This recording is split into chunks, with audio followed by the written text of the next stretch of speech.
Je vous l'ai dit dans les titres, nous débutons ce journal par la traditionnelle présentation du bulletin économique trimestriel de la Principauté au ministère d'État. Une réunion qui concernait le troisième trimestre 2020. Toutes les explications de Frédéric Hélion. C'est une tradition à laquelle on ne déroge pas. Une grande réunion au ministère d'État au moment de la parution du bulletin trimestriel de l'économie de la Principauté. À cette occasion, Sophie Vincent, directeur de l'INSEE, et les conseillers de gouvernement Jean Castellini et Didier Gamerdinger ont convié la presse pour présenter les résultats du troisième trimestre 2020, des chiffres encourageants qui témoignent d'une certaine résilience de l'économie monégasque.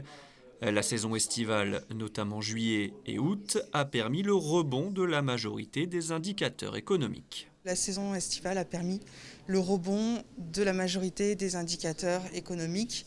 Donc on a, durant l'été, en tout cas avec la période estivale et le regain d'activité que l'on a eu, pu amortir un petit peu la chute que l'on avait observée au deuxième semestre 2020.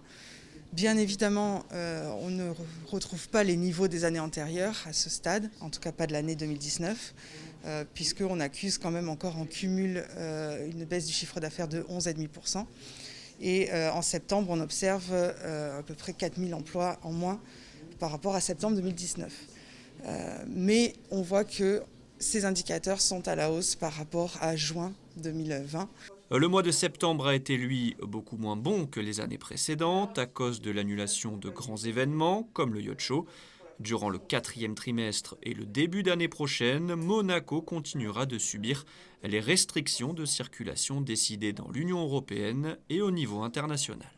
Monaco n'a pas été une ville morte. Monaco a continué à vivre, les restaurants sont restés ouverts, les commerces également, les écoles, beaucoup d'activités ont pu se poursuivre et de manière générale, là encore, le choc lié à la pandémie a pu être amorti. Nous espérons bien évidemment en début d'année prochaine que nous retrouverons des niveaux d'activité plus comparables avec ceux que nous avons connus les années précédentes. Pour y parvenir, le gouvernement a annoncé la poursuite du CTTR jusqu'en mars 2021 pour soulager les entreprises.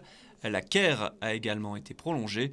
L'État a consacré 10% de son budget afin d'aider les salariés de la Principauté.